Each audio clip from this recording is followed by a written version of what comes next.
Hoofsteps on hard floor echoed loudly through the halls, bouncing back from the smooth barren walls and faraway glass ceiling, and taking so long to return to her ears that the next step was already taken and echoing as well, before she heard the first one bounce back, which caused a chorus of noise that made it sound like a group of people was walking through the enormous corridor, instead of just by her lonesome.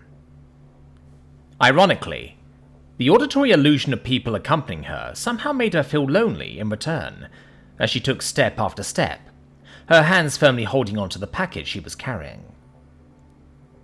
With her ears twitching slightly, Sky let out a mild groan, both to break up the monotony of the echoing footsteps and to vent some of her frustration about the exorbitant amount of foot travel it took to simply get from one room to another in this place created for giants. It wasn't like it didn't make sense that things were so large here. After all, she had to walk between 10 and 20 steps to pass the body length of one of its usual occupants even once, so those probably needed long halls to move properly. So, while she agreed with the size, she just didn't quite agree with the why she had to reside in here. Wouldn't it be way easier to just give them a smaller place? Would probably be cheaper as well. Suddenly, a loud crashing sound came echoing down the halls, in a distorted overlapping fog of noise that bounced back and forth between the walls, floor, and high ceilings, assaulting her ears with what could be equated to a thick auditory cloud that muddied her senses for a moment, forcing her to fold parts of her ears down to protect her hearing. She stood in place for a moment, allowing the sound to wash over and travel past her before carefully unfolding her ears again and listening out for just what might have caused it. After a moment of her ears adjusting to the crash not being present anymore, they started to pick up on a following noise, originating from some place behind a nearby cross in the hallway she was traversing. As she walked closer towards it, the noise got more discernible, and eventually it turned out to clearly be a voice, ranting and raving in a language the Sky did not understand, but at the very least recognized to be Siamoit, after spending as much time around Miat as she had. Once she reached the bend in the road, Sky stopped for a moment and listened, as more voices joined in with the first one. Unlike her footsteps earlier, this wasn't an illusion, as she could clearly hear the different words and intonations bouncing off each other in an agitated discussion, though it didn't sound quite like a fight, and more like a few very angry people agreeing with each other. Something had the felines pretty riled up, it seemed. Sky looked around for a moment, glancing back and forth between the way straight ahead that she was definitely supposed to go, and the way to her right that sounded so much more interesting at the time. She looked down at the package she was supposed to deliver, the image of the human who had ordered it on her mind. Her face contorted slightly into a displeased visage at the thought about Alexander. Although she had never quite been able to really get a read on that guy and his exact thoughts, she knew that he and her had some very different ideas about things, him being a lot more vocal about it than she was. Working for him, of course, still paid her bills and bought her food, so she didn't complain about it too much. However, that by no means meant that she was in any way eager to be close to the guy, or even to do her job well. Just well enough worked just fine for her. She had no idea what exactly was in this package, but it wasn't marked as being perishable or sensitive, or anything like that, so it probably didn't need to reach the guy right away. Looking down the crossing hallway again, her curiosity won out, as she turned her steps towards the right, following the agitated voices talking over each other.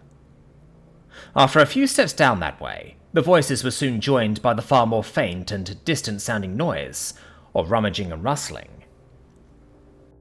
Sky's ears twitched and fanned out slightly, as they tried to pick up as much of the ongoing sounds as possible, trying to paint herself a picture of what was happening. The echo made it a bit harder, of course, but from what she could gather, it sounded like a group of people very angrily beginning to gather and pack their things. In the distance, she could already see the large door that stood at the end of her new path. It was enormous, multiple times Sky's own size, and carved out of a single chunk of dark wood, just like all doors in this place were. Although it looked closed from where she stood, The noises coming through it indicated that it was actually open to crack. It also kind of had to be at all times, since none of the current occupants of that room would have had any chance to open it on their own without help. Or maybe they had, but at the very least it would have been very difficult. On the ground in front of the door, her eyes could make out a strange, dark form. At first she didn't really have any idea what it could be. At all. But as she got closer, and her eyes slowly but surely saw more than just a blotch of dark colour, things slowly clicked into place for her that this was probably what had been the cause, or at least the origin, of the loud crash that had assaulted her ears earlier. Because there, on the smooth, generally immaculate marble floor, there was illuminated by the sheen of the star's light, shining right through the glass ceiling of this place, laid the unfitting eyesore of the completely smashed and destroyed leftovers of what seemingly used to be one of the smaller mobile computer terminals that most of the guests of this place had been granted for their personal use, so they wouldn't have to try and deal with the models that were integrated into the building but made for the use of people 10 times their own size. Skye was no forensic investigator or anything, but if she had to guess what happened, then it looked like the thing was thrown onto the hard ground from pretty high up, leading to its current state. Whether it was already damaged before that happened, she couldn't tell, not even as she walked right past it to approach the giant door. The smashed screen and bent and broken housing told little about its state before impact with the ground. She was careful not to step onto any of the glass shards that littered the ground like a thin gravel, though every now and then she could still hear the crunch of one of her hooves, accidentally crushing an unseen piece of it, and felt it crumbling under her weight. Luckily, the glass was made in a way that didn't shatter into pieces that were all too sharp or pointy, and the horn of her hooves offered adequate protection from it to the flesh of her feet. With a few quick, careful steps, she had passed the hazard in her way. By now, the voices weren't yelling quite as much as they had anymore.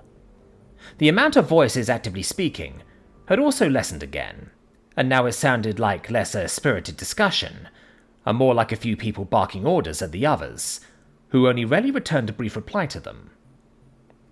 Still, the sound of rustling and rumbling was still there, and with how close she stood now, she could also hear the sound of dull steps on hollow ground, stairs and ladders.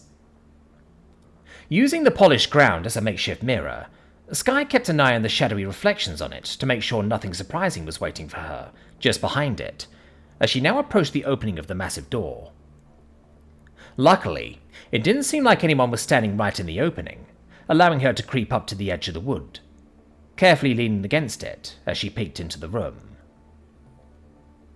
Although she had obviously seen it before, quite a few times actually, the space inside still was a rather odd sight, all things considered, especially when compared to the pristine rest of the building's interior. That was because the large room had actually been repurposed into multiple smaller rooms by adding wooden frameworks, ladders, platforms and stairs into it, sort of transforming it into its own smaller, separate building from the wider one it was part of. Each divvied up area that had been constructed this way between the marble floor and high ceiling was about 3 square measures in size, with walls that were only about half their own height, which really turned them into a sort of balconies than rooms in Skye's mind. But whatever you wanted to call them, there were 4 of them per level, and 3 levels in total, all connected with each other through stairs, ladders, and, ironically, catwalks, forming an easily accessible area, if you had the necessary size and dexterity to traverse it. Skye had to admit, although she had little trouble getting around it in general, she always felt a bit unsteady when walking across the thin, barely secure planks of wood without any sort of railing that connected the rooms to each other laterally. Not that she was bad at balancing or had never done precarious acts of high wiring, but that didn't mean she needed that sort of thing in her life if she didn't explicitly have to do it. That same sentiment was, however, not true for the felines occupying the room themselves, because as Skye has seen many times before, and could also clearly see now, they just stormed across those things like nobody's business, the possibility of losing their balance and falling seemingly not even existing in their minds, as they didn't spare a glance at where they were treading as they ran across while talking or generally focusing their attention somewhere else, sometimes even walking backwards for a moment before turning in the middle of the plank. In this specific case, some of them were also carrying around multiple items in their arms, or had heavy luggage dangling from their hands, making the entire thing look even more like a breakneck act of acrobatics from the outside, even though to them they were just walking around. Skye glanced around the parts of the room she could see, making good use of the only half-raised walls, as she tried her best to pin down what exactly was going on here, since she still didn't understand a word of the orders that were being thrown around the room. However, at least they were still useful to her in the sense that her gaze could follow the sounds to their origin. After a few moments of shifting her gaze to places that were unreachable for her vision, her eyes opened a bit wider as Scifi stepped close enough to one of the low walls so she could see him, as he vigorously gestured around, waving and pointing his arms as he seemingly directed everyone in their efforts to pack their things. Seemed like he wanted the place cleared out sooner rather than later.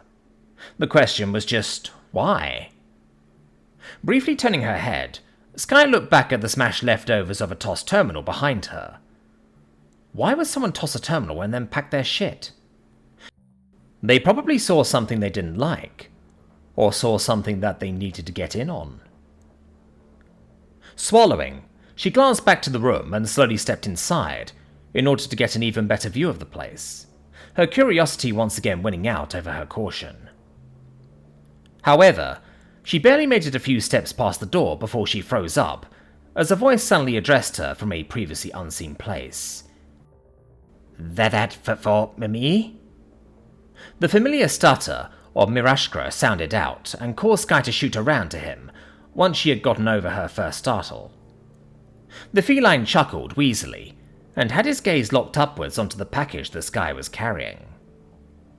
He was sitting on the smooth floor and leaned against the wall, looking a lot better than when Skye had first met him in his sickbed, but slightly worse for wear than when she had last seen him, quite possibly due to the stress and strain of whatever was currently happening with the felines at the moment. He was still connected to that electric box that allowed him to move more normally at the press of the button, and by now he was able to use it a bit more than was once the case. However, judging by his quivering limbs, it was currently deactivated as he sat down. After recovering from her surprise completely, Skye shook her head. She still somewhat missed the familiar weight of her antlers as she did. They would regrow eventually, but for now, she was still left with only little stumps that felt stupidly light on her head. It's for the little guy, Skye eventually replied to the man's joking inquiry, making good use of the opportunity to employ her favourite nickname for Alexander every time he wasn't listening. Mirashkra released a quick chuckle through his teeth. Figures, he said with a dismissive shrug. Do you know what's in it? Skye had to shake her head yet again. No idea, she admitted outright, parts of her ears twitching slightly, as she thought about what she might be transporting here, but even she knew better than to take a glimpse inside unprompted. Figures, Mirashkra repeated. Then his head turned slightly so he could look up.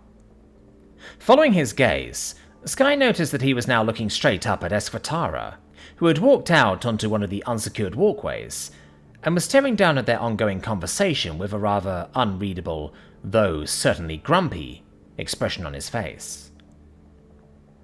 His predator eyes met with those of Skye for a moment, as she unwittingly looked up at him, and after barely a second of eye contact, the feline began to move.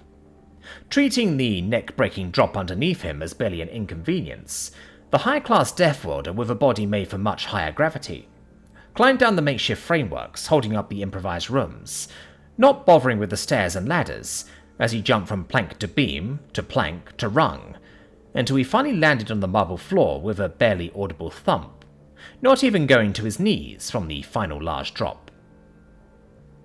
He then quickly approached Skye, and for a moment she seriously questioned his intentions.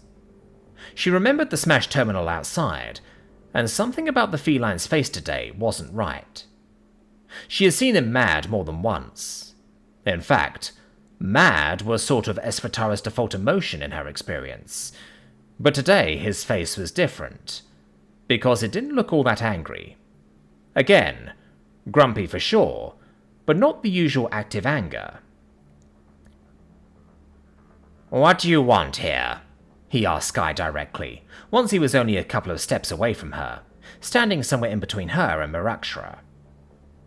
His fellow feline gave him a displeased look. Be nice, Esk," he said, not bothering to even try to pronounce his friend's full name in a dignified manner in his current condition. "I was just saying bye." Espatara scoffed slightly, and showed his teeth in the process before he looked away from Sky for a moment. Then he looked down at Marakshra. "Feeling better?" he asked, and politely stuck to a language that Sky understood in the process.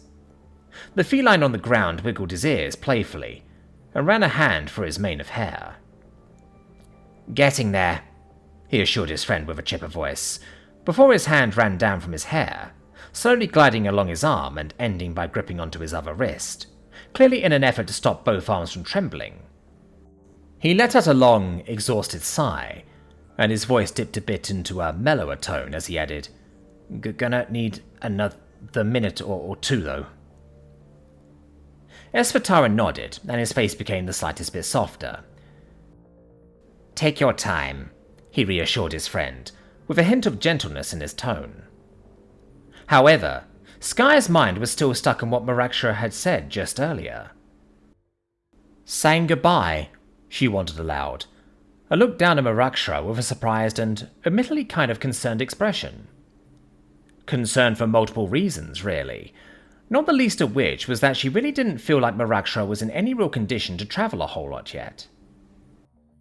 Some of the other reasons, however, were less wholesome. "Yep," Marakshra confirmed with a slightly quivering nod. "We're moving out. Boss said so." He gave Espatara a slightly judging look, which in turn caused the standing feline's expression to firm up again, a hint of anger appearing behind his expression, even though Sky was pretty sure that the fury wasn't directed at Marakshra.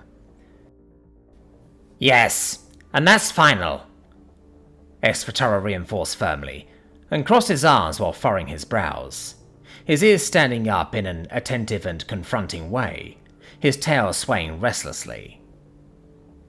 Apparently, those two had already had their discussion about whether or not this moving out was ultimately a good idea, and it seemed like Marakshra had lost out in the end.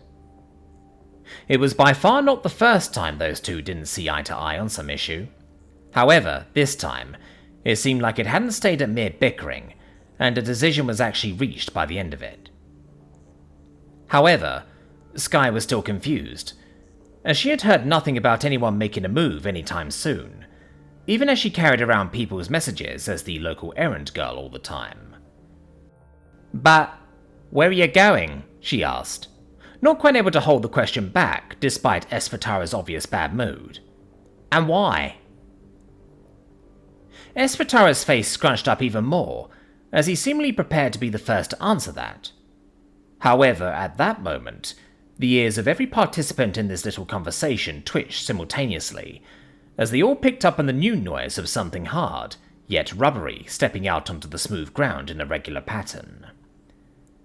"Actually, that's something that I'd quite like to know as well," the high voice of Alexander announced, as he came walking through the crack in the door into the room, and immediately approached all of them in a straight line. His cold blue eyes were darting back and forth between Sky and Espatara, seemingly ignoring Marakshra entirely. "I don't remember making any plans to have you move out in the near future either." Sky stared at the blonde human as he walked up to her, her ears twitching with every step he took, as the soles of his shoes dully thumped against the ground. Had he been eavesdropping? How had she not heard him before now? Espatara looked far less impressed by the human's presence, as he kept his disgruntled expression, looking at Alexander almost like the man was a particularly nasty stain on the feline's favourite clothes. "Paige," he said, with some audible venom in his voice, his ears lowering slightly, as his gaze slowly turned into a glare. I don't need you to plan anything for us, and it seems your plans really keep our interests in mind." Alexander raised his eyebrows slightly, his blue eyes ceasing their darting, as he instead stared solely at the feline. "Don't keep your interests in mind. I helped you escape your homeworld after you were set up, didn't I? And I also took care of your injured friends," he said, in a slightly lamenting tone that played had been hurt by Esfatara's words. "I would say those are both things that were very much within your interest." Despite feigning being hurt, there was also something else to Alexander's words. A certain cold, calculating hint towards a debt. Something that, in theory, both Miet and Ketsir understood far better than many other species in the galaxy. However, today, it seemed that the calculating parts of Alexander had left their abacus at home, because Esfatara seemed far from impressed by his words, and quickly took a few steps in his direction, leaning forward slightly in an almost threatening posture. "He may have turned us into scapegoats, but Kwa Frem was the one who allowed us to flee in the end," he clarified, in a low, almost growling voice. "And you were only interested in helping out my comrades because you felt like it would put us under your heel. But I've been too far from my home for too long to care about things like debts to be paid." He was moving even closer to Alexander, and both men stood basically at eye level with one another. Still, Alexander seemed to behave unbothered by the feline's threatening posture, as he said, "That's quite the evil accusation you make of me. Only aiding you because I saw gain in it? Unthinkable. And do we really want to get into semantic—" Alexander's rather pompous spiel was cut short, as Esfatara reached out in a lightning-fast motion, firmly grabbing Alexander by the collar of his shirt, holding the fabric firmly in his grip with his sharp claws piercing through it, as he brought the human off balance with just the force of his grip alone. "Save your breath," the predator now fully growled, and the dark hairs in his head began to stand up in agitation as his entire mane of hair puffed out. Even his tail became more disheveled as it aggressively swayed from side to side. "Aldwin's barely a pounce away from us right now, and he was arrogant enough to wander deep into a hostile territory, ignoring every mark in the bark. I listened to your yammering on the station, but now he's far away from his people and his pact, and I will not let an opportunity like this slip through my fingers." He released a long exhale through his nose, his nostrils spreading widely, and Sky could basically see how his hot breath washed over Alexander's face. Alexander glanced at the feline's scrunched face, and then down at the claws piercing his collar, and the self-assured gleam in his eyes disappeared. It wasn't replaced by anything yet, but it certainly wasn't there anymore.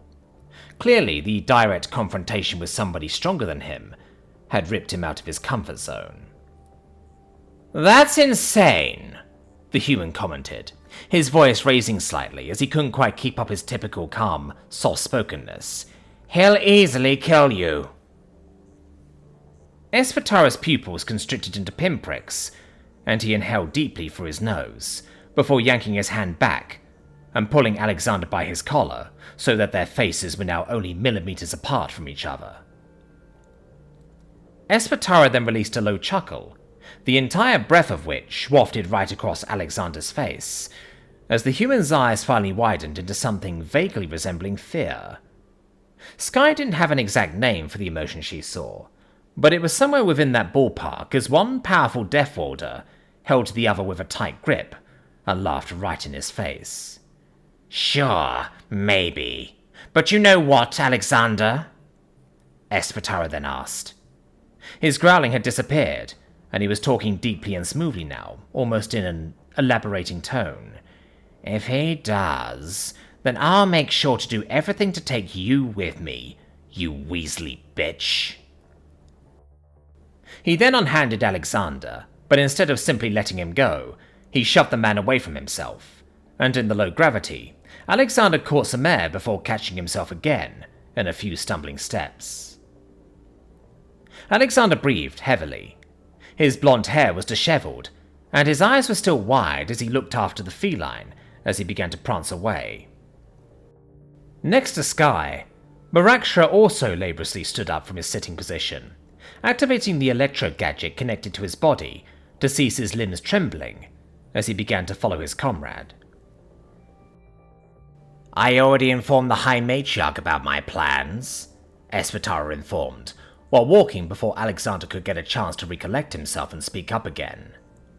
"She has no objections to us leaving." With that, he quickly strutted away, seemingly no longer deeming Alexander worthy of his attention, after declaring who he apparently believed to be truly in charge. Alexander's eyes remained wide as he watched Esvatara leave. However, within them, Sky could see a shift as his pupils constricted into tiny dots, and a small quiver emerged at the corner of his jaw.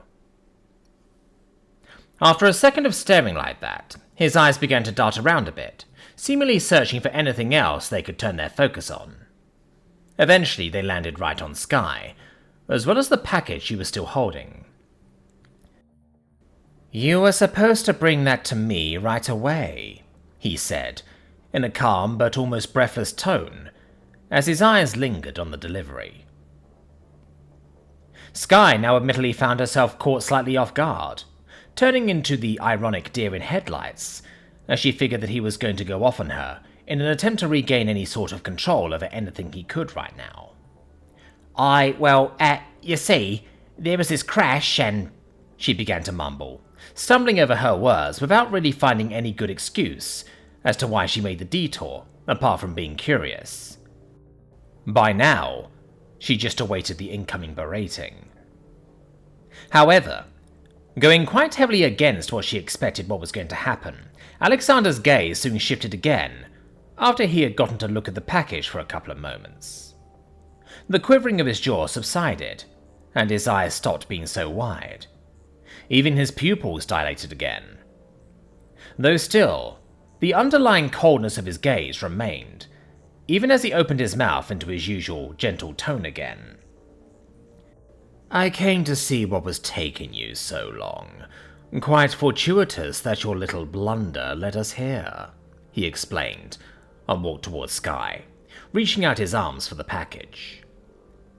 Kind of creeped out by his sudden shift in mood, Sky quickly handed it over. The human took the thing and cradled it, as if it was his own newborn, as he glanced over at the packing Miad. "Who knows what would have happened had I only caught wind of this after it was too late. I guess I was being looked out for today. You should count yourself lucky to have been made into an instrument of his will." Sky had absolutely no idea what he was talking about there, but she also wasn't going to loudly question him while he had that kind of look on his face. Meanwhile, back on Gerwar-Litten, James and company had been temporarily led away from the crowds of people to give them a moment of reprieve after their long journey. However, right now, relaxing was not exactly the first thing on most of their minds, as they all huddled together with Quis and the Paracene ambassador, while the local governor had pulled away from the gathering for quite obvious reasons. With his hands pressed together, his brows furrowed and his eyes narrowed, James was staring right at the wall of dark indigo plates sitting across from him, as one of two large bodies that were relaxingly laid on the ground there. "Okay, but why exactly do your people use a Paracene word for your spies?" he asked straight out, after he had first digested the whole Konglorch being a spy thing. Konglorch let out a deep, bellowing chuckle, and he wasn't the only one. Right next to him, almost uncomfortably closely so, Tharifel also made a slightly more chirpy, giggling sound. "You see, Dancer, a long time ago, before we were a multiplanetary species, the Tenashisites still had a very, let's say, different idea of spy work. It wasn't anything like it is today," Konglorch explained in his deep voice, still sounding pretty amused even as he elaborated. "But then, After they made first contact and suddenly ran into someone who understood their handiwork, they had to adapt pretty quickly. Tharifel chimed into his explanation, her voice filled with pride at the fact that her own people seemingly had it in them to change an entire workforce for their galactic neighbours. Konglorch nodded and released some air through his teeth. And since the Venasari didn't have a whole lot to do with the previous spies of our people, the term stuck around when we started using their practices. He finished the explanations with a presenting motion of his hand. Simple as that. Everyone else stared at the two of them for a while. The room turned really quiet for a bit, which was aided by the fact that Colvery seemingly had a fable for padding basically everywhere in their rooms, with, at the very least, a thin line of velvety fabric for some reason, which absorbed even more sound and made things even quieter. James started to chew on his organic thumb for a moment. I guess that at least explains why the ambassador was on a first-name basis with you, he mumbled, recalling back to their visit of the Tenasosite embassy back on the GCS. And, frankly, a lot of other things. While James mumbled to himself, Admit kept looking up at Konglorch. Could you maybe tell us a bit more about the Venahasari? I hate to admit it, but my knowledge about the Tenasosite's intelligence agencies is frighteningly limited now that I think about it. He half questioned, half admitted, and rubbed the side of his head as the realization hit him that there was a serious gap in his knowledge about their galactic neighbours' capabilities. Konglorch once again laughed slightly, and the digits of one of his large maulers tapped the ground gently. That means we'd be doing our job correctly, doesn't it now? He gave back in a slightly teasing tone, indicating that he probably wasn't going to be forthcoming with the information quite so easily. I can just imagine how happy the Admiral is going to be when she finds out she has been harbouring a spy for such a long time, Athena commented under her breath with some sarcasm, clearly internally dreading the thought of having to be present for such an embarrassment for her idol coming out. However, James shifted his lips and subtly shook his head. He was sure that she already knew. She just hadn't seen fit to tell any of them. Of course she hadn't. Why would she? Why would she ever figure that any of them possibly needed to get information like that? He seriously had to hold back, because he almost got the urge to spit on the ground as he thought about it. However, then he listened up as a new voice joined the conversation, as Konglorch seemingly continued to play coy about his exact work. The Venahasari don't operate like most of our spies do. They are, well, kind of a bit like sleeper agents, I guess. They don't have any constant contact to their commanding officers or agencies, and most of the time they also don't actively try to infiltrate anything to gather intelligence, Coco explained matter-of-factly, with her arms crossed in front of her chest.